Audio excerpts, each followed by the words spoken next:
There are thousands of phytochemicals that will never make it onto the side of a cereal box, but may play a role in reducing the risk of chronic diseases. And that's just the ones we know about.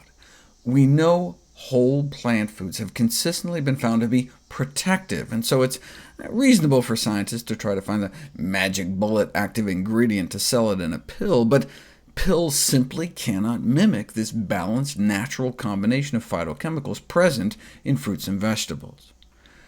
When isolated out, compounds may lose their activity or behave differently.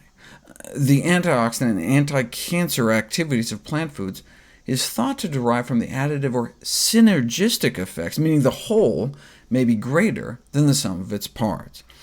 This helps explain why a pill simply cannot replace the complex interaction of phytochemicals present in whole plant foods.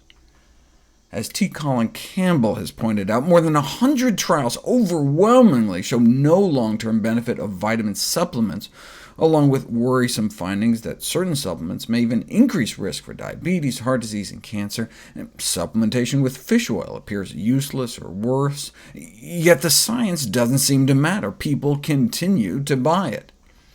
The public desire for quick fixes through pills is overwhelming, especially when money can be made. Each plant has thousands of different phytochemicals, and each plant has a whole different phytonutrient profile, and so there may be synergistic effects when consuming different foods together as well. Just like eating beta-carotene in carrot form is more beneficial than in pill form because of all the other compounds in the carrot that may synergize with the beta-carotene, when you dip that carrot in hummus, all of a sudden you have the thousands of carrot compounds mixing with the thousands of chickpea compounds. And that's what this study was all about. What happens if you mix different fruits with different vegetables with different beans? Combining foods between different categories did indeed increase the likelihood of synergy. For example, here's the antioxidant power of raspberries alone, and here's the antioxidant activity of adzuki beans alone.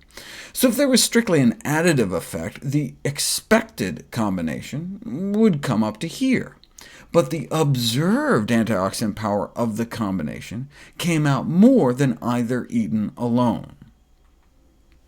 What about anti-cancer effects? What if you repeated the study, but this time tried dripping different combination of foods on breast cancer cells growing in a petri dish? Sometimes you can get the same synergistic effects. Here's what grapes can do to breast cancer cells, suppressing their growth about 30%.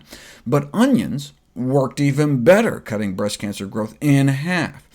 Now, if you added half of each together, you'd assume you'd get somewhere in the middle between the two, right? They'd average each other out. But instead, the researchers got this, suppressing cancer cell growth by up to like 70%. So the whole plus the whole was greater than the sum of the whole parts.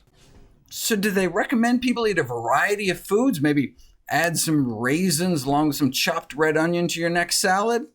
Where's the money in that? No, the reason they were investigating the different types of interactions was to identify mixtures that could ultimately lead to the development of something like grape-flavored Funyuns or something.